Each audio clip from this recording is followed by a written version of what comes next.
लोकतंत्र देख रहे हैं आप, मैं हूं आपके साथ नेहा दुबे। बिहार में नवगठित महागठबंधन सरकार के मंत्रिमंडल का आज विस्तार कर दिया गया। राज्यपाल फागू चौहान ने राजभवन में सबसे पहले 5 विधायकों को शपथ दिलाई। नए मंत्रिमंडल में राष्ट्रीय जनता दल के 16 मंत्रियों को जगह दी गई, तो जेडीयू के कोटे से 11 मंत्री बनाए गए। कांग्रेस से पिछली बार 4 मंत्री पदों के बजाय 2 ही मंत्री बनाए गए। 31 मंत्रियों के मंत्रिमंडल में सबसे ज्यादा तवज्जो यादवों को दी गई। वहीं मुख्यमंत्री नीतीश कुमार ने गृह मंत्रालय अपने पास ही रखा है और वित्त मंत्रालय भी जेडीयू को ही दिया गया है, जबकि उप मुख्यमंत्री तेजस्वी यादव को स्वास्थ्य, पथ निर्माण, नगर विकास के साथ ही आवास और आपको बता दें कि ग्रामीण कार्य विभाग भी दिया गया है। वहीं तेज प्रताप को पर्यावरण, वन एवं जलवायु परिवर्तन मंत्रालय मिला है। रिपोर्ट देखिए।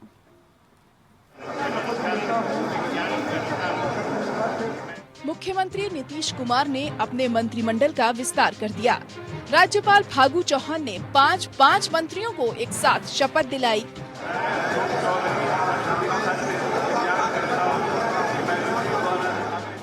राजभवन में हुए शपथ ग्रहण समारोह में सबसे पहले विजय कुमार चौधरी, तेज प्रताप यादव, विजेंद्र यादव, आलोक मेहता और आफाक आलम को पहले बुलाया गया।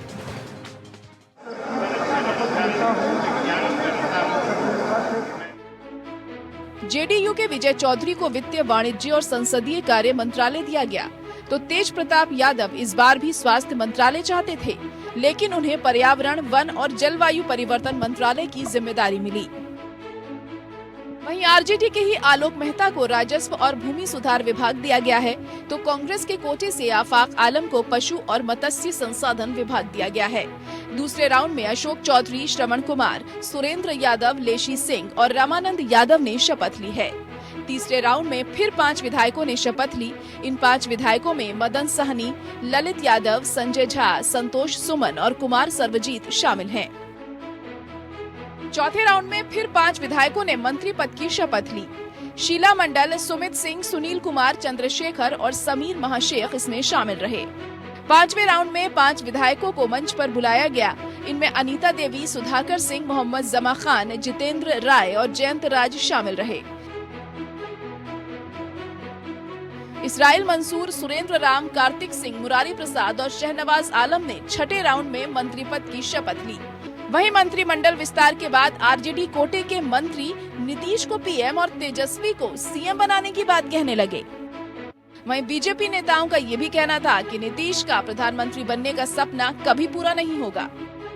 इस सरकार जाने वाली है, आते के साथ जाने वाली है, बहुत दिन तक की सरकार चलने वाली नहीं है। और खास तौर पर नीतीश जी का जो लोगों ने देखा है, हम आज के दिन में बहुत कुछ टिप्पणी नहीं करना चाहते हैं, दूसरे काम में आए हैं।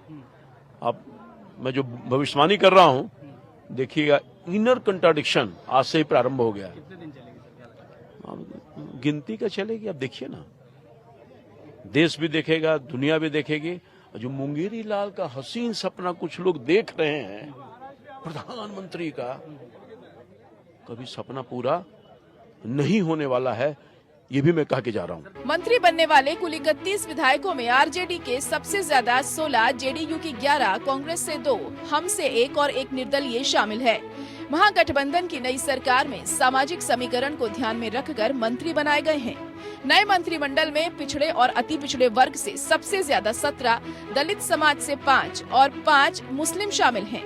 एनडीए गठबंधन के मुकाबले अगड़ी जातियों का अति प्रतिनिधित्व इस बार घटा है। पिछली बार अगड़ी जातियों के 11 मंत्री थे, इस बार घटकर 6 हो गए हैं। वहीं पिछली बार पिछड़ा और अति पिछड़ा वर्ग से 13 मंत्री थे, जबकि 2 मुस्लिम मंत्रिमंडल में शामिल थे। अगर जाति की बात करें तो सबसे ज्यादा यादव जाति के 8 विधायक इस बार मंत्रिमंडल में शामिल हैं। आरजेडी की तरफ से 7 और जेडीयू की तरफ से 1 यादव विधायक बने हैं। पिछले मंत्रिमंडल में सिर्फ 2 यादव मंत्री थे। बहरहाल कैबिनेट विस्तार के बाद जेडीयू और आरजेडी में नाराजगी की खबर है। बताया जा रहा है कि उपेंद्र कुशवाहा जेडीयू नेतृत्व से नाराज हैं, तो आरजेडी से भाई वीरेंद्र खफा हो गए हैं। दोनों का नाम मंत्री बनने की रेस में सबसे आगे था, लेकिन ऐन वक्त पर पत्ता कट गया। सियासी गलियारों में कहा जा रहा है कि उपेंद्र कुशवाहा नाराज होकर दिल्ली भी चले गए हैं। वहीं सरकार को समर्थन दे रहे वाम मोर्चा के घटक सीपीआई ने उचित सम्मान मिलने पर ही मंत्रिमंडल में शामिल होने की बात कही है, तो सीपीआई एमएल ने सरकार में शामिल होने से इनकार कर दिया है। Bureau report, APN. जी हाँ, तो बिहार की दरअसल आज बात होगी। बिहार में नवगठित महागठबंधन सरकार के मंत्रिमंडल का आज विस्तार कर दिया गया है। राज्यपाल फागू चौहान ने राजभवन में सबसे पहले 5 विधायकों को शपथ दिलाई और नए मंत्रिमंडल में राष्ट्रीय जनता दल के 16 मंत्रियों को जगह दी गई है, जबकि जेडीयू के 11 मंत्री बनाए गए हैं। इस विषय पे आज हम तफसील से चर्चा करेंगे, क्योंकि इसके साथ साथ राजनीति भी शुरू हो गई है।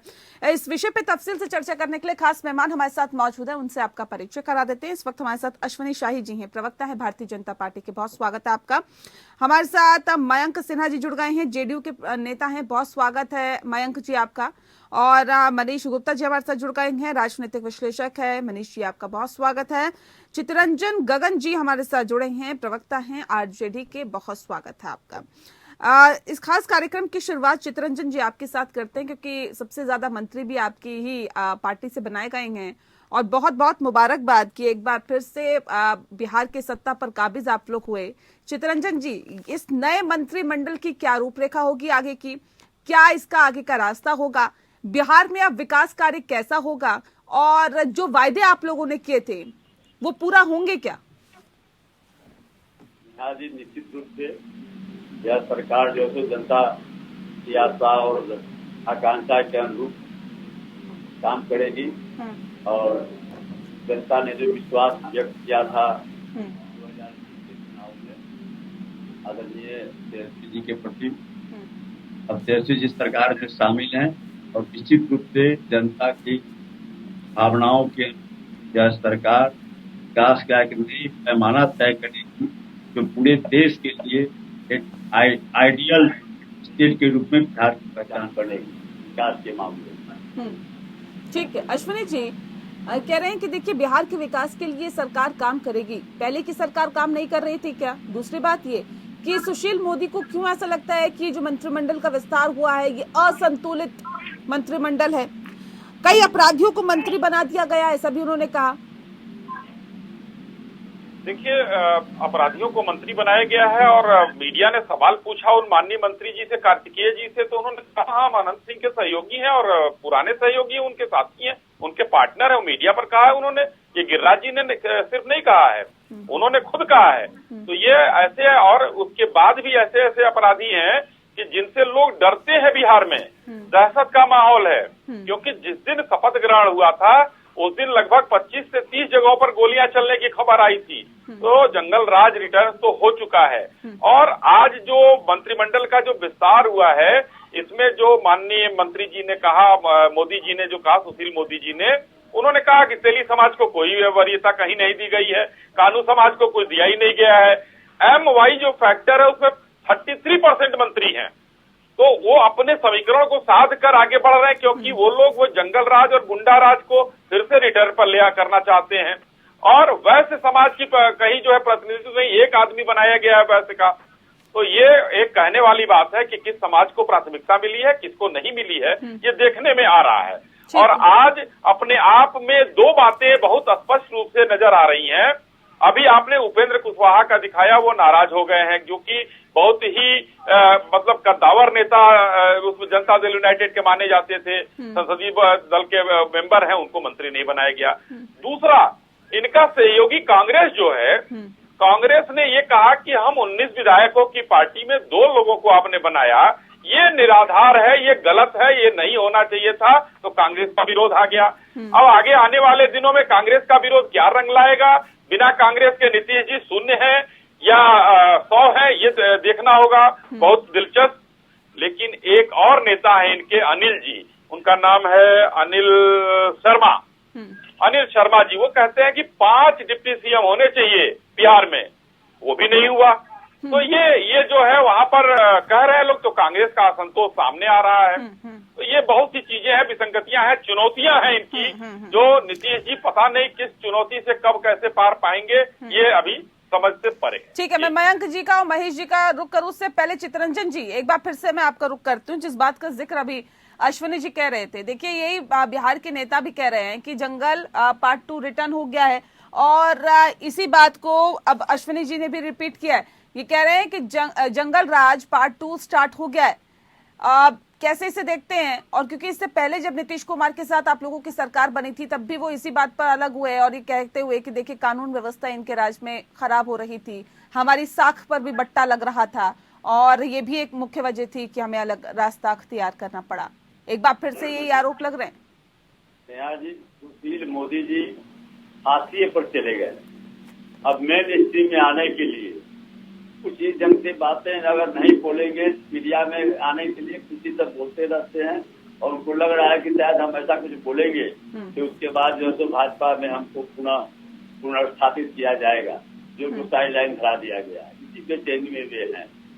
सवाल यह है कि यह जो सवाल आप एक सवाल आपने उठाया कि हाँ महागठबंधन की सरकार जो थी और नीतीश जी अलग हुए, तो उस समय जो मोदी जी ने जो सवाल को उठाया था उसका रिजल्ट क्या आया? कुछ नहीं। जांचें हुई उसी समय, जांच भी हुई, सब चीज हुआ, कुछ नहीं हुआ। तो केवल लोग प्रोपेगेंडा करते हैं।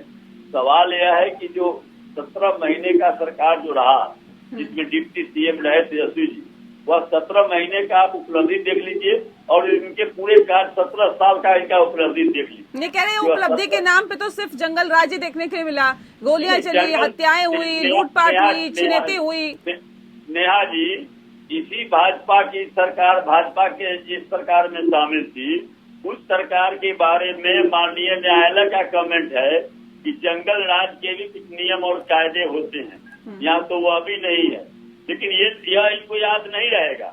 मैंने कहा है कि भाई आप एनसीआरबी का तो देख लीजिए।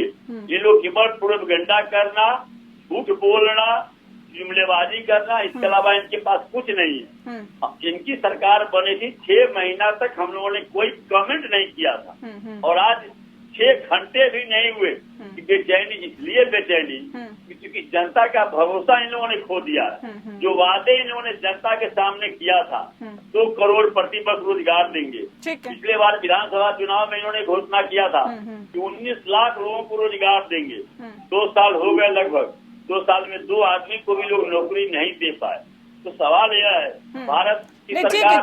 ठीक है मयंक जी, अब सवाल इस बात को लेकर मैं लौटती हूँ मयंक जी, बात सुन लीजिए। जल्दी से 2 करोड़ प्रतिवर्ष लोगों को हम नौकरी देंगे, और या नहीं, तेजस्वी यादव ने भी वायदा किया है सर, वो नौकरियों वाला। 8 साल में 7,22,000 लोगों को इन्होंने नौकरी दिया है, और लगभग 1 करोड़ पद रिक्त है, जिससे कि केंद्र सरकार चुरा के बैठी हुई है। मैं नहीं कह रहा हूँ, बिहार में भी बहुत पद रिक्त है सर, उस पे कितने बहुत जल्दी होगा, उसको भरा जाएगा या नहीं भरा जाएगा? अश्विनी जी जल्दी से रखिए अपनी बात, मुझे मयंक जी का रुख करना जल्दी से। नहीं, मैं प्रक्रिया उसमें शुरू है। मैंने कहा अब 4 महीना आप प्रतीक्षा कीजिए, 4 महीना के बाद ये लोग मुंह से खाने लायक नहीं रहेंगे। एक लाइन का जवाब दे सकता हूं जी, आपके आदेश से, अगर अनुमति हो तो। बेचैनी जो इन लोगों की जो दिख रही है, छटपटाहट और बेचैनी और अनर्गल बयानबाजी, इसीलिए अगर सर अब तो आपको मौका मिल गया है, बिहार की सत्ता पर आप लोग काबिज हो गए हैं, आप बेहतर काम करिए। लेकिन अश्विनी जी कुछ कहने में सुन लेते हैं सर, फिर लौटते हैं चितरंजन जी। हाँ, किया ही नहीं, केवल मलाई खाते रहे सत्ता में बैठकर, लूटते रहे दोनों हाथ से। आज अगर जांच हो तो एक भी भाजपा के मंत्री बाहर नहीं रहेंगे, सब अंदर चले जाएंगे। लेकिन इन लोगों का मैंने एक समझिए कि सिद्धांत है कि दूसरे जगह रहिए खराब, इनके यहाँ चले जाइए तो गंगा है एकदम, बस जाइए गंगोत्री में स्नान कीजिए और पवित्र हो जाएगा एकदम। चाहे वो पंडित सुखराम का मामला हो या अभी महाराष्ट्र में अभी जो मंत्री बने हैं, ठीक है सर, ठीक है। भाजपा के एक नेत्री ने उन पर आरोप लगाया है। ठीक है चितरंजन जी, 1 सेकंड रुक जाइए, अब रुक जाइए, ठीक है। अश्विनी जी जल्दी से। जी देखिए नेहा जी, चितरंजन जी ने स्पष्ट रूप से कहा कि 8 लाख लोगों को नीतीश जी ने नौकरी दी जो भाजपा के साथ थी। अभी उन्होंने मान लिया। सुन लीजिए, अरे सुन लीजिए भाई, आप ये कंफ्यूज कर रहे हैं। मैंने कहा भारत सरकार, जिसने माननीय प्रधानमंत्री जी ने कहा था 2 करोड़। चलिए नहीं, आपने नहीं कहा, चलिए हमने मान लिया प्रभु, आप जवाब तो सुन लीजिए। 7,22,000 मान लिया भाई, पार्लियामेंट में मंत्री ने स्वीकारा, भारत सरकार का है। बिहार की बात नहीं मैं कर रहा, भारत सरकार भारत सरकार पूरे भारत में, ठीक है। चलिए 0 नौकरी दिया, ठीक है, 0, कोई नहीं दिया, कोई नहीं दिया। देने वाले नीतीश जी ने एक बयान दिया है, 19 लोगों को नौकरी नहीं दी। अरे भाई रुक जाइए ना, क्यों चिल्ला रहे हैं, बौखला रहे हैं? सत्ता में आ गए इसका मतलब यहाँ भी जो है जंगल राज फैलाएंगे? अरे भाई हम लोगों को भी जवाब देने का मौका दीजिए, जंगल राज मत फैलाइए, जवाब सुन लीजिए। ठीक है, सुन लेते हैं, अश्विनी जी बोल रहे हैं, ठीक है। नेहा जी देखिए, नीतीश जी ने, चलिए ठीक है, जो दिया नहीं दिया। नीतीश जी का एक बयान आया है, इन्हीं के साथ मिलकर उन्होंने सरकार बनाई, हमको छोड़ दिया कि हमने 6 लाख सरकारी नौकरियां दी हैं अपने 17 साल के शासनकाल में, नीतीश जी ने कहा है। और राहुल वो क्या कहते हैं, लालू प्रसाद यादव जी ने जब वो 15 साल मुख्यमंत्री थे तो उन्होंने 95,000 नौकरियां दी हैं। ये एक बयान है, इसमें हमको कुछ नहीं कहना, मैंने कुछ नहीं कहा। मेरा ये कहना है कि एक झूठ बोल रहे हैं। अरे रुकिए भाई, हम झूठ बोल रहे हैं, चिल्लाइए मत, सुनिए। हम लोग जो है पूर्वांचल में, हमारे बिहार में कहावत है कि बाप ने मारे मेढकी, बेटा तीरंदाज। बाप ने मेढकी नहीं मारी और बेटा जो है राष्ट्रीय अंतर्राष्ट्रीय तीरंदाज बन गया है। 10 लाख नौकरी कहाँ से देंगे? ठीक है, कौन झूठ बोल रहा है, कौन झूठ नहीं बोल रहा है, मयंक जी का रुख कर लेते हैं, मयंक जी स्पष्ट कर देंगे। मयंक जी, जिस बात का जिक्र अभी अश्विनी जी कर रहे हैं, कह रहे हैं कि 6 लाख नौकरियां दी है नीतीश कुमार ने, कहा कि अपने शासनकाल में। नीतीश कुमार झूठ बोल रहे हैं क्या? नीतीश कुमार ने झूठ बोला क्या? नीतीश जी नहीं बोल रहे हैं, एक सेकंड सुन लेते हैं सर। सुनील जी बोल रहे हैं। नीतीश जी तक कवे करते हैं कि भाजपा मतलब बड़का झूठा पार्टी। नीतीश जी तक खुद करते हैं भाजपा। अरे लालू जी ने तो नाम लिख कर कहा था, नीतीश जी साहब के केचुल छोड़ते हैं। नीतीश जी ने तो ट्वीट किया था लालू जी ने नीतीश जी का नाम लिखकर। पलटू राम भी कहा था सर, पलटू राम भी कहा था, बहुत कुछ कहा। अभी मयंक जी को सुन लेते, फिर आते हैं। जो भी आंकड़ा देता कम से कम यहाँ पर ईमानदारी बरते। एक सेकंड चित्रंजन जी, एक सेकंड, मयंक जी अभी बोलेंगे, अभी मयंक जी बोलेंगे, ठीक है। जो हमारे भारतीय जनता पार्टी के प्रवक्ता कह रहे थे कि जंगल राज की रिटर्न आ गया है, और ये अपना जंगल राज भूल गए कि जब किसानों के ऊपर उनके केंद्रीय मंत्री का बेटा किसानों के ऊपर जो है कि गाड़ी चलाने का काम किया था और केंद्र सरकार में वो मंत्री बने रह गए, इस्तीफा तक नहीं दिए। जंगल राज तो सवाल नहीं सुना आपने, सवाल झूठ कौन किसने बोला, झूठ किसने बोला? अभी आरजेडी झूठ बोल रही है, लालू प्रसाद यादव झूठ बोलते हैं, या फिर नीतीश कुमार झूठ बोलते हैं? उस समय की सामाजिक परिवेश अलग थी। उस समय जो था कि अच्छा, राजनीतिक परिदृश्य को देखते हुए बयान दिए जाते हैं क्या? नौकरियां भी उस हिसाब से बढ़ा दी जाती है क्या? मेरी बात तो सुन लीजिए। आज राज्य का जो बजट है वो काफी बड़ा हुआ है। जब बजट बड़ा है तो स्वाभाविक बात है कि नौकरियां ज्यादा उत्पन्न होंगी और उस प्रकार का नौकरी देने का काम करेंगे। और जो हमारी सरकार थी, हमारी सरकार अभी चित्रंजन जी कह रहे हैं अभी तक जो किया नहीं वो आप कैसे कर देंगे? अभी चित्रंजन जी ने कहा कि देखिए अभी तक तो नौकरियां मिली नहीं, तो आप कैसे देंगे? अभी तो केंद्र में भी आपकी सरकार थी भारतीय जनता पार्टी के साथ, और डबल इंजन की सरकार बना रखी थी एनडीए की, तब आप नौकरी नहीं दे पाए। मैडम मेरी बात सुन लीजिए। जो राष्ट्रीय जनता दल और जनता दल यूनाइटेड के सामाजिक न्याय के गठबंधन से घबराए हुए हैं, वही मीडिया में सुगाफा छोड़े हुए की बात करो, पूछो नौकरी। आज साल में आपने से पूछा, नौकरियों की बात नहीं हुई है। आज साल से भाजपा के प्रवक्ता बोल रहे थे। अरे पहले बात सुनिए, अश्विनी जी बात सुनिए। जब आप बता रहे हैं, जो मैं बोल रहे थे तो बहुत धैर्य पूर्वक मैं सुन रहा था। मैं वैसा आचरण नहीं है, मेरा वैसा आचरण नहीं है। जब आप बोल रहे थे तो एक लाइन आपकी बात में जोड़ा कि आज पहली कैबिनेट में कोई चर्चा नहीं हुई नौकरियों की। क्या कि 2 करोड़ रोजगार देने का जो जुमला सरकार आया हुआ है 8 साल से, और प्रति व्यक्ति 15 लाख रुपए अकाउंट में देने का बात किए थे। आज इनके गृह मंत्री आके बोल दिए कि जुमला है। जंगल राज रिटर्न तो इनके यहाँ पर है।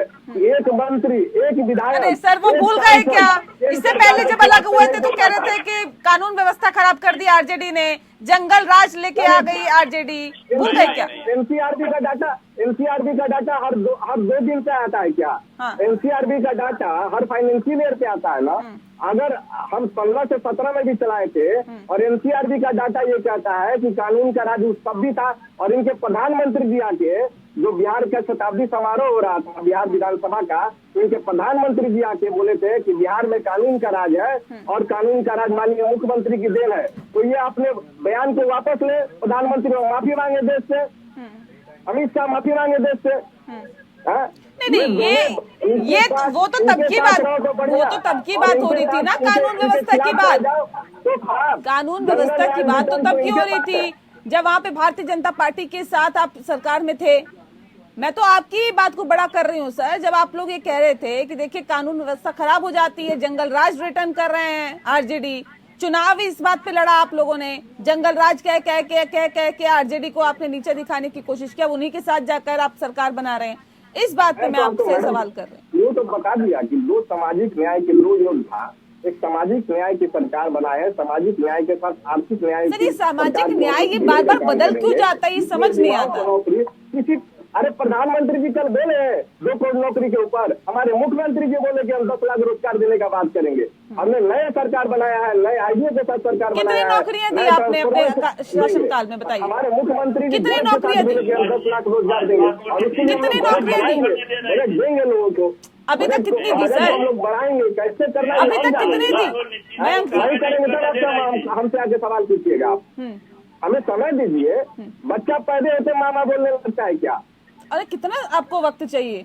बिहार की जनता तो लगातार आपको वक्त दे रही है नया सर। सरकार बना है, जो कमिटमेंट था, इनका जो कमिटमेंट था उसको हमने एक्सेप्ट किया कि नहीं किए? आरजेडी का कमिटमेंट को 10 लाख रोजगार देने का इनका कमिटमेंट था, उसको हम लोग एक्सेप्ट किए क्योंकि हमारे अलायंस पार्टनर बने। तो हम लोग अलायंस पार्टनर का जो धर्म का जो नीति है उसको हम लोग संरक्षण देते हैं ना, कि भाजपा की तरह है कि धर्म का नीति को हम लोग कोतरने का काम करते हैं और इनके नेता आके बिहार में बयान देते हैं कि भारतीय जो है कि छोटी क्षेत्रीय पार्टी को हम खत्म करने का काम करेंगे। ठीक है मनीष जी, ये 10 लाख नौकरियों का वायदा जो तेजस्वी यादव ने किया, ये कितना मुश्किल लग रहा है बिहार के परिप्रेक्ष्य में?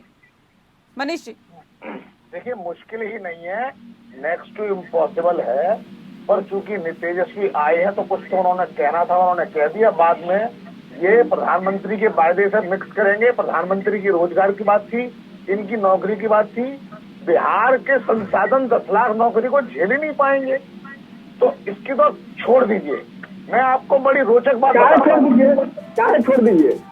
अरे मुख्यमंत्री जी आज से सुन लीजिए, मैं आपको बता देता हूँ कि मुख्यमंत्री जी जो बोलते हैं वो करते हैं, और आप हमसे 6 महीने के बाद पूछिएगा कि कितने बोलना शुरू करो। नौकरी दे रहे आपने कितनी नौकरी दी, ये आंकड़ा तो बता दीजिए देश की जनता को। आपने कितनी नौकरियां दी, ये आंकड़ा तो बता दीजिए। आंकड़ा नहीं दे पा रहे हैं आप। भाजपा ने रोक रखा था क्या? मैं पहले पूछता हूँ, पिछले बताइए बिहार के बजट में कितना कैसी बात कर रहे हैं सर? सैलरी में बताइए। हिंदू मुस्लिम करो, मुख्यमंत्री जी आज बोले हैं। अरे फायदा नहीं, एक एक करके देखिए, एक एक करके बोलिए। एक सेकंड चित्रंजन जी, एक सेकंड मनीष जी को बोलने दीजिए। मयंक जी एक सेकंड रुक जाइए। अभी मनीष जी बोलेंगे। मनीष जी रखिए अपनी बात। मैं जनता दल यूनाइटेड के प्रवक्ता से पूछना चाहता हूं कि बिहार के बजट में पिछली बार में कितना पैसा सैलरी और पेंशन में गया, इनको नहीं पता होगा। वो 60 से 70% के बीच में है। आप नौकरियां देते जाइए और जनता के संसाधन जो मेडिकल पे, स्कूल पे, सड़क पे, रोजगार पे खर्च होने, वो नौकरी पर खर्च हो जाएंगे। आपने 10 लाख लोगों को खुश किया, 40 लाख लोग खुश हो गए परिवार समेत, लेकिन बाकी आपको समझना पड़ेगा। रोजगार पे बात होनी चाहिए, नौकरी पर नहीं। एक बात, खैर आपका अपना परिप्रेक्ष्य है, उसमें कोई कमेंट नहीं कर रहा हूँ, पर मैं आपको क्या बता रहा हूँ नेहा जी, कल रात को मैं सो गया, मैंने एक सपना देखा। मैंने सपना देखा कि नीतीश जी फिर पलट गए हैं और वापस भाजपा के साथ सरकार बना रहे हैं। अब भाजपा के नेता वापस नीतीश जी की तारीफ कर रहे, नहीं ये बहुत अच्छे हैं और उन्होंने ये किया वो किया। जेडीयू कह रहा है हमारा ये मूव बहुत खास था, और ये अब के मूव को भी जस्टिफाई कर रहे हैं। जनता दल यूनाइटेड फिर पहले की तरह, जैसे लालू जी कहते थे सांप का है सपोला है, क्या क्या कहते थे, वो फिर कह रहे हैं। यानी राजनीतिक समीकरण फिर सेट हो गए। आयाराम गयाराम जो हरियाणा में वही हो गया। मीनिंग क्या है? मीनिंग क्या है? मीनिंग ये है,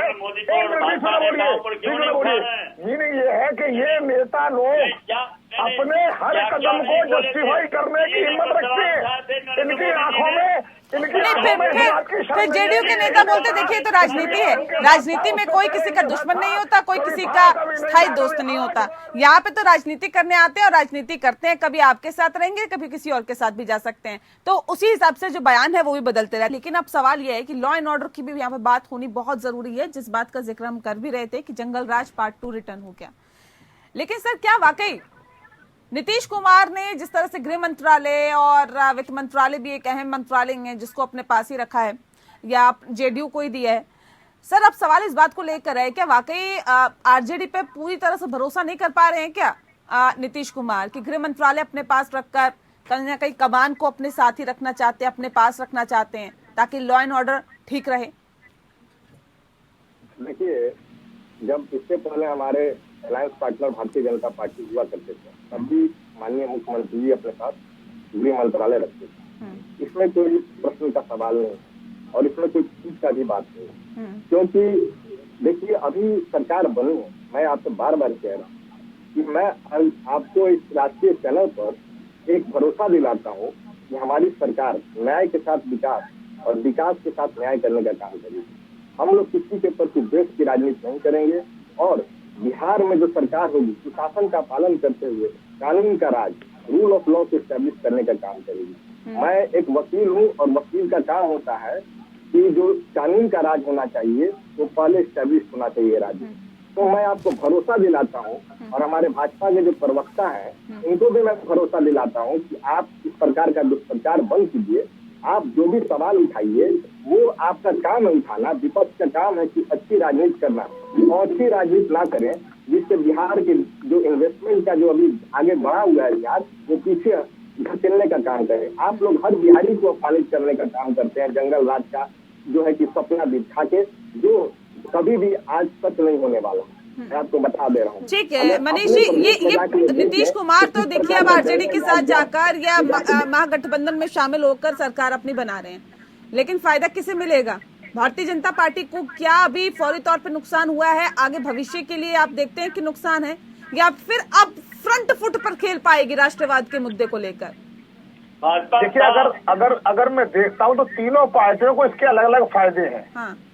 सबसे पहली बात है जनता दल यूनाइटेड को फायदा ये है कि जो मुस्लिम वोट उनके हाथ से छिटक रहा था, क्योंकि लगातार जिस तरीके से पीएफआई पर एक्शन और इस तरह की अलग अलग चीजें चल रही थी, तो मुस्लिम वोट पूरा राष्ट्रीय जनता दल के पास जा रहा था, वो जनता दल यूनाइटेड उन्हें बचाने में सफल रहेगी।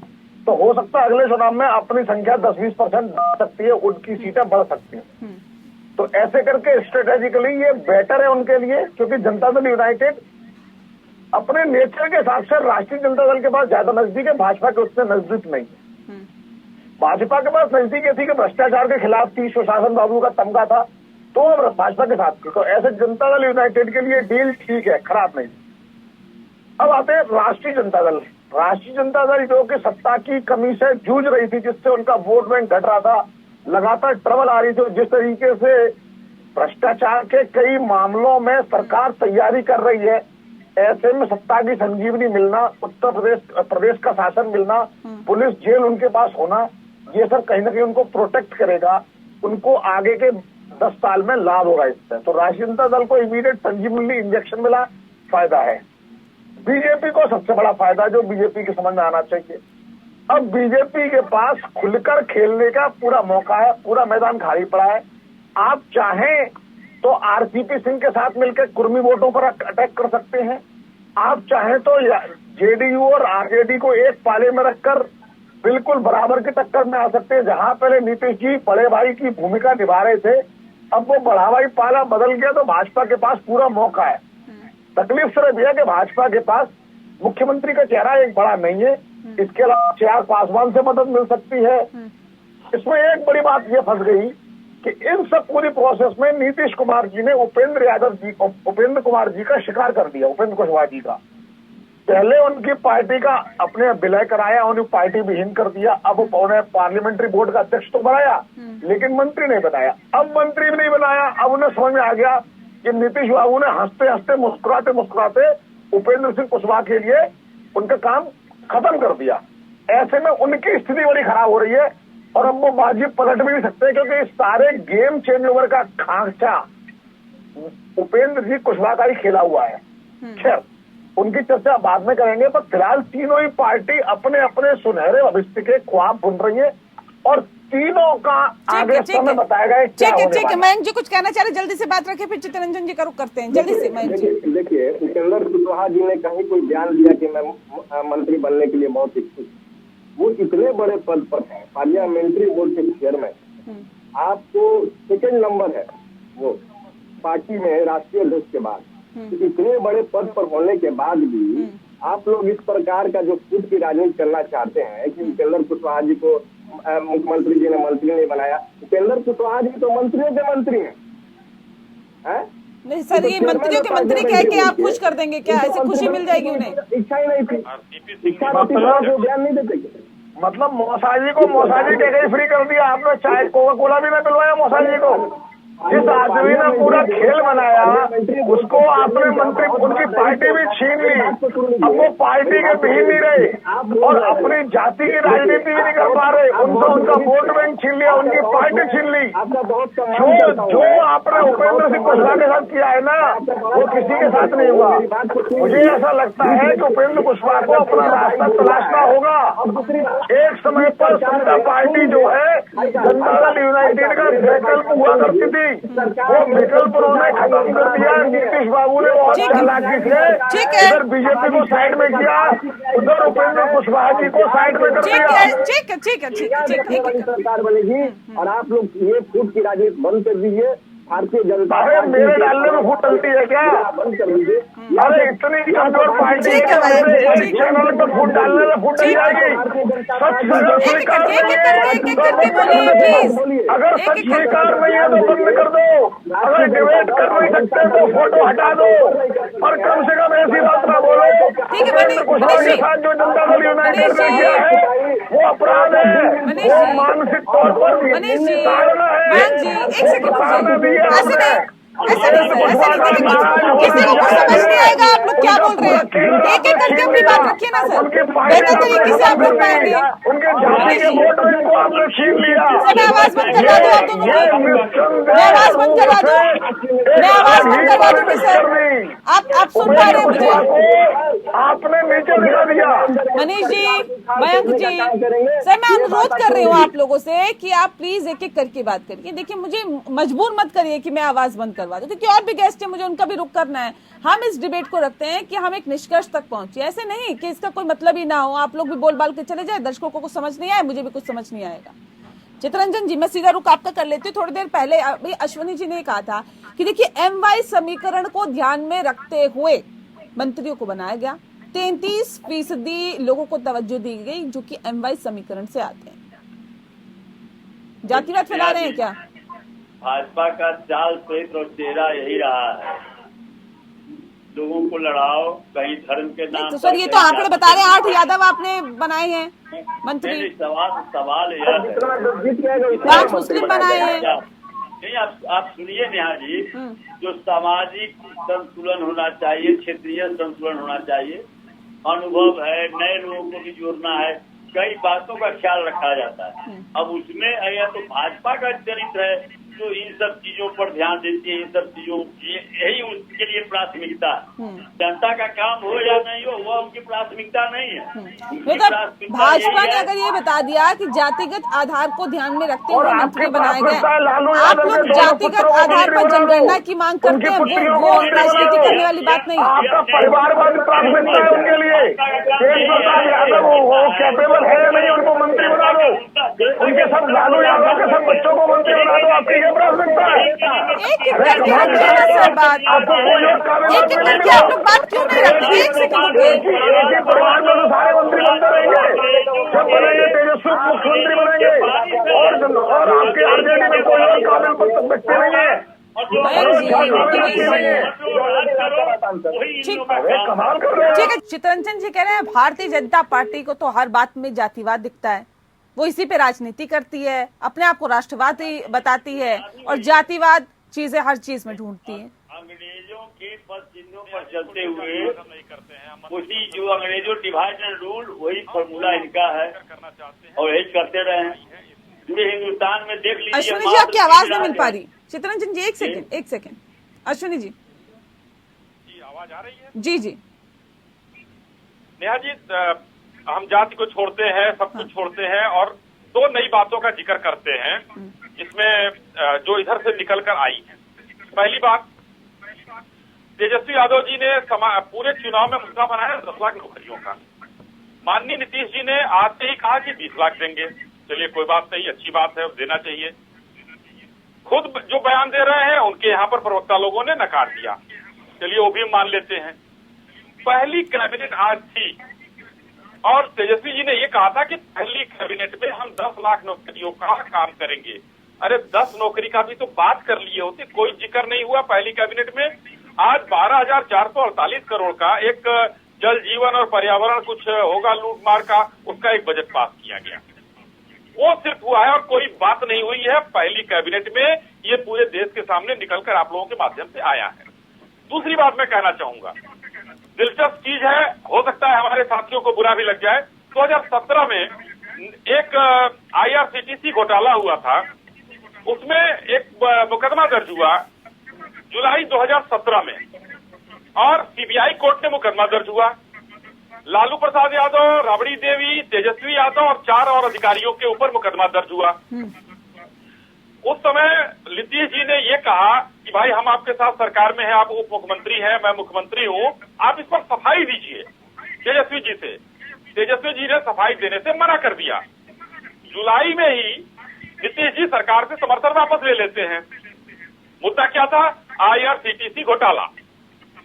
आज 11 डेट पड़ी है, 9 महीने के अंदर चार्जशीट उसमें फाइल हो गई है। एक अधिकारी से विनोद अस्थाना जो चले गए थे कोर्ट, दिल्ली हाई कोर्ट, वहां पर वो कि भाई हम रिटायर हो गए हैं, हमको विशेष अधिकार प्राप्त है, हमको नहीं ऊपर के अधिकारियों से परमिशन लेना चाहिए था, कुछ मामले को कोर्ट में उलझाया। चलिए वो लंबी दास्ता है, मैं शॉर्टकट में कहता हूं। अब छोटी अदालत ने, जो जिला अदालत होती है, उसने मुकदमा चलाने की अनुमति दे दी है सबको। लालू प्रसाद यादव, राबड़ी देवी, तेजस्वी यादव और उन 4 अधिकारियों के ऊपर मुकदमा चलाने की अनुमति कोर्ट ने दी है, सरकार ने नहीं कुछ किया है। तो क्या आज जो है उस समय जो नीतिगत मामला अभी मयंक जी कह रहे थे कि सामाजिक सद्भाव और सामाजिक समरसता की बात कर रहे थे, क्या आज वो मुद्दा गौड़ हो गया? आज जो उनके साथ सरकार में बने हैं उसका 2 कारण निकल के आता है। नीतीश जी ये सोच रहे हैं कि आज जो है अगर ये जेल चले जाते हैं, आज तो सरकार देखिए, आज सरकार RJD चला रही है, सरकार में तेजस्वी जी उप मुख्यमंत्री हैं, लेकिन वो सरकार वही चला रहे हैं। आज छोटे भाई 44-45 लोगों को लेकर जो भारतीय जनता पार्टी में सम्मान था वो यहाँ नहीं हो सकता। नीतीश जी का ये है कि अगर तेजस्वी यादव जी को कोर्ट के द्वारा जेल भेज दिया जाता है तो उनकी सरकार में हमको कोई पूछने वाला नहीं रहेगा, हम ही चलाएंगे, क्योंकि उनके पास भविष्य का कुछ नहीं है। तेजस्वी जी के पास भविष्य का है। अब क्या ये गठबंधन ये लोग चालू रखेंगे? ये नैतिकता है? भारतीय जनता पार्टी पहले से सोच के बैठी है क्या? नहीं, क्या चीज? क्या अगर उन्हें जेल भेज दिया जाता है तो सरकार आप ही चलाएंगे? नेहा जी वो सरकार वो चलाएंगे, नीतीश जी चलाएंगे सरकार। आज तेजस्वी यादव जी को कहने का मतलब तेजस्वी जी से आज कोर्ट ने जो फैसला किया है मुकदमा चलाने का, अगर वो जेल चले जाते हैं, 13 साल के बाद इनकी नींद खुली, जनता सब देख रही है, जनता देख रही है, फर्म में नहीं। 13 साल के बाद क्या भाई? अभी 17 की बात है, 17 की बात है। लोअर कोर्ट ने मुकदमा चलाने की अनुमति दे दी है। बोल सकते हैं यह जो कहे कि आप पहली कैबिनेट की बात करते हैं, कितने बेशर्मी से ही लोग। देखिए मेरा जी भ्रष्टाचार के मुद्दे पर आते ही RJD डिफेंसिव हो जाती है। RJD को भ्रष्टाचार का नाम सुनते ही डिबेट का रुख मोड़ने का मन करता है। लालू यादव का नाम इनकी एक ऐसी नस है, भ्रष्टाचार इनकी एक ऐसी नस है जिसका नाम आते ही आरजेडी के हाथ में फूलने शुरू हो जाते हैं। जवाब देना इनको भारी पड़ने लगता है। भाई ऐसी क्या परेशानी है? मनीष जी एक लाइन और अभी जो नौकरी के बदले जमीन का घोटाले का मामला है वो अभी बाकी है। 127 लोग हलफनामा लेकर तैयार हैं। अश्विनी जी आपको एक बात बता दूं, मोदी जी ने प्रधानमंत्री ने मंच से जो भाषण दिया है 15 अगस्त के दिन उन्होंने कहा है कि भ्रष्टाचार के खिलाफ बड़ी तैयारी है। आप समझिए बड़े बड़े राजनीति जो भ्रष्टाचार में फंसे हुए हैं ना, नहीं अभी उनके खिलाफ उसी का जिक्र कर रहे थे चित्ररंजन जी, और ये कह रहे थे भ्रष्टाचारी दूसरी पार्टियों में ये क्या, अभी चित्ररंजन जी कह तो रहे हैं कि भ्रष्टाचारी क्या दूसरी ही पार्टियों में, भारतीय जनता पार्टी क्या दूध की धुली है, बिल्कुल पाक साफ हो गई है क्या, या फिर जो नेता पंडित सुखड़ा भ्रष्टाचारी थे। भ्रष्टाचार को छुपाने में क्यों लगे? पार्टी में भ्रष्टाचारी है तो उसको ठीक है। अच्छा एक सेकंड रुक जाइए। अच्छा अभी थोड़ी देर पहले अभी अश्विनी जी कह रहे थे कि देखिए कांग्रेस भी बिफरी हुई नजर आ रही है। वो कह रही है कि देखिए अब तो हमें 2 ही सीटें मिली है, लेकिन पिछली बार 4 सीटें दी थी। कांग्रेस का अंदरूनी मामला है। अंदरूनी नहीं सर, ये तो गठबंधन का मामला है सर, कांग्रेस का मामला थोड़ी ना है। कांग्रेस को अपनी सरकार में थोड़ी ना बना देना है सर। ये कांग्रेस ही अकेले डिसीजन ले लेगी क्या उसे कितने मंत्री बनाने हैं? ये तो आप सब सहयोग से लेंगे ना। वो कह रहे हैं कि 4 मंत्री पिछली बार बनाए थे, इस बार तो 2 ही मंत्री दिए। असली जी का दर्द क्यों हो रहा है, मैं यह पूछना चाहता हूँ। अगर किसी दर्द नहीं हो रहा है, हम तो वास्तविकता बता रहे हैं क्या भाई। आज पहली कैबिनेट थी, बात हमारे बेटे की बेटा तीरंदाज, पहले से भी मैंने कहा तो लालू प्रसाद जी ने 75 बयान किया है, और आज ये एक कैबिनेट खत्म हो गई। आज वो बेटा तीरंदाज नहीं हो सकता। ठीक है मयंक जी जवाब दीजिए, क्या कांग्रेस का साथ अब कुछ ही दिनों का रह गया है क्या? ये कभी भी दगा दे सकती है कांग्रेस? जो मुरली मनोहर जोशी सुन लेते हैं बीच में डाल दिया, या भाजपा है क्या जो जसवंत सिंह 100% तक जो है तो पड़े रहे ICU में? भाजपा क्यों रहे हैं आप भाई? भाजपा का साथ टेढ़ा है। सुन लेते मयंक जी आवाज सुन पा रहे हैं हमारी? चलिए लगता है आवाज नहीं मिल पा रही। लेकिन मनीष जी एक बहुत अहम सवाल है कि जिस गठबंधन में, जिस सरकार में शुरुआत में ही कहीं ना कहीं खटास दिखाई दे रही है, ये बगावत दिखाई दे रही है, वो क्या अपने जो बाकी का वक्त है पूरा कोई खटास नहीं है। नहीं मैं समझता हूँ ये सब टीचिंग प्रॉब्लम्स है, ऐसा नहीं होता है। जब सरकार होती है हर व्यक्ति को, अरे रुकिए भाई, हर व्यक्ति को अपना जोश रहता है। ऐसे नहीं होता ना सर, जब जिसको बोलने का आप हैंड रेज करिए ना सर। चित्ररंजन जी रुकिए, मैं आपको ये कह रहा हूँ ये सब टीचिंग प्रॉब्लम है। नीतीश कुमार को बहुत अनुभव है, 8 बार मुख्यमंत्री रहे हैं, और लालू यादव के परिवार में मुख्यमंत्री काफी रहे हैं, समय तक रहे हैं, तो मैं समझता हूँ कोई ऐसी चिंता की बात नहीं है। चित्ररंजन जी रुक जाइए, एक एक करके बोलते हैं। आप हैंड रेज करिए, बोलना चाहते हैं, मैं मौका दूंगी, आप रखिएगा अपनी बात, कोई दिक्कत नहीं है इसमें। हम लोग तो आपको सुनने के लिए बैठे हैं सर, और आप भी दर्शकों को सुनाने के लिए बैठे हैं कि आप क्या करने वाले हैं, आपकी क्या रूपरेखा रहेगी, सब सुनने के लिए बैठे हैं सर। एक दूसरे को क्रॉस मत करिए, अच्छा नहीं लगता ऐसे। हम लोग बहुत चिल्लम चिल्ली वाली डिबेट नहीं चाहते हैं, ना हमारा चैनल चाहता, हम बहुत आराम से डिबेट करते हैं मुद्दों को। सवाल किया कि 10 लाख जो पूछ रहे हैं, पहले तो इसको जवाब देना चाहिए कि जो माननीय प्रधानमंत्री जी ने जो घोषणा किया था 2 करोड़ रोजगार देने का, क्या हुआ? इनको तो जवाब यह देना चाहिए कि बिहार विधानसभा चुनाव, अरे पूछ कुछ रहे, बता कुछ रहे हो, आप कमाल हो गया।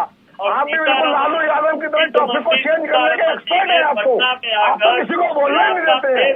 पूछे जाएंगे राम तो बताएंगे ब्राजील, पूछे जाएंगे पप्पू तो बताएंगे राहुल गांधी। कोई बात है आपकी?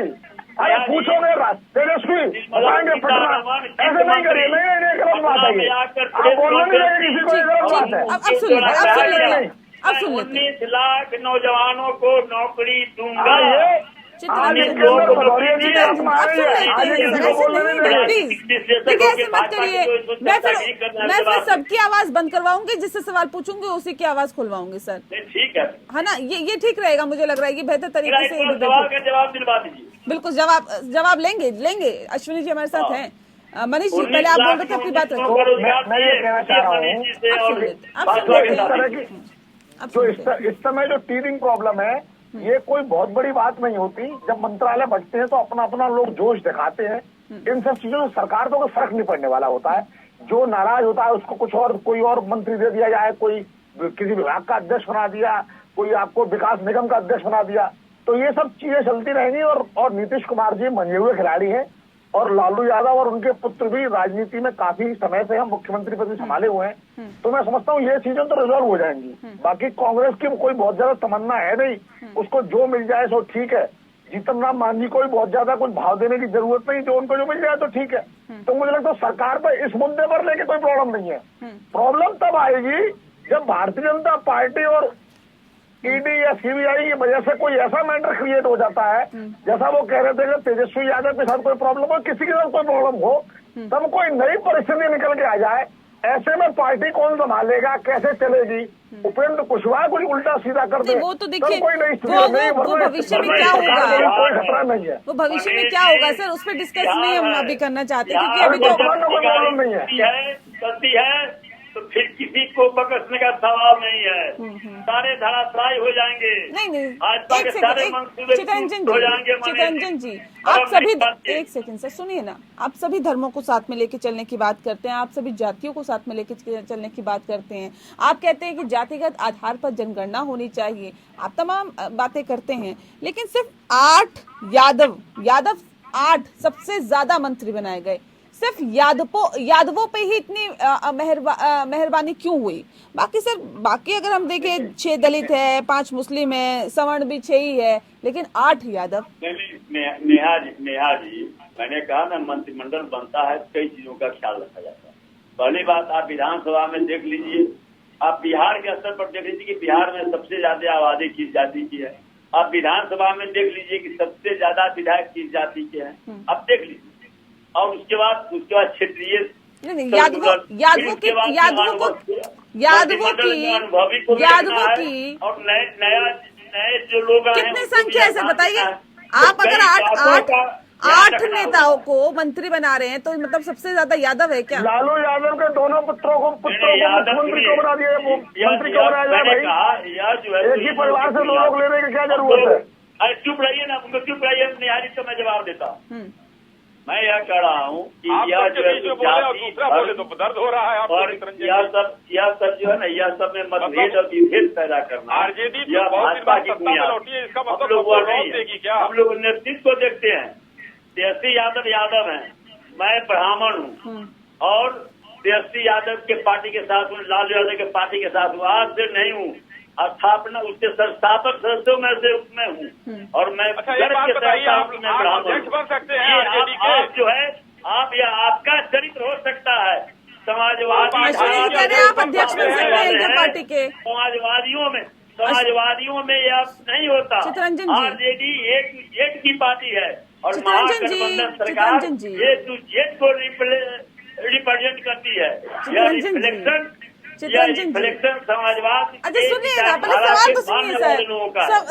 अभी क्या कह रहे हैं अश्विनी जी? कह रहे हैं आप अध्यक्ष बन सकते हैं क्या पार्टी के, या मैं प्रवक्ता तक की महासचिव प्रवक्ता संगठन में कोई पद ले लेंगे? आपको पता नहीं है, मनोज झा राष्ट्रीय प्रवक्ता है मनीष जी, आपको पता नहीं है? अभी काउंसिल में 3 मेंबर गए हैं, उसमें एक ब्राह्मण गए हैं, आपको पता नहीं है? राष्ट्रीय निर्वाचन पदाधिकारी आपको पता नहीं है? क्या बात करते हैं आप? नहीं बन सकते। अरे बोलो नहीं बन सकते ना, क्या प्रॉब्लम है? बोलो हमें नहीं बनना अध्यक्ष, हमारे पुत्र बनेंगे, उनके बाद तेजस्वी के पुत्र बनेंगे, क्या प्रॉब्लम है? हम करेंगे, क्या प्रॉब्लम है? हम कहते हैं जोश से, हम तेजस्वी बनेंगे। ठीक है मनीष जी, नागपुर से फरमान नहीं चलता है, यहाँ पर जनता तय करती है। यहाँ आरजेडी के मेंबर तय करते हैं कि कौन सा अध्यक्ष होगा। नागपुर के फरमान से नहीं होता है। चलिए ठीक है क्योंकि हम कार्यक्रम के आखिरी पड़ाव में ठीक है चितरंजन जी मनीष जी ठीक मनीष जी ठीक है मयंक जी और चितरंजन जी आप लोगों को बहुत बहुत मुबारकबाद एक बार फिर से, क्योंकि अब सरकार का गठन तो हो ही गया, साथ ही साथ मंत्रिमंडल का भी अब विभागों का भी बंटवारा हो गया, मंत्री भी बना दिए गए हैं। उम्मीद करते हैं सर जो वायदे किए थे वो पूरे होंगे और जनता कहीं ना कहीं से लाभान्वित होगी। बिल्कुल इसी उम्मीद के साथ सर मैं कार्यक्रम की समाप्ति करती हूँ। बहुत शुक्रिया आप सभी मेहमानों का हमारे साथ इस खास चर्चा में शामिल होने के लिए। लोकतंत्र में फिलहाल इतना है। नमस्कार।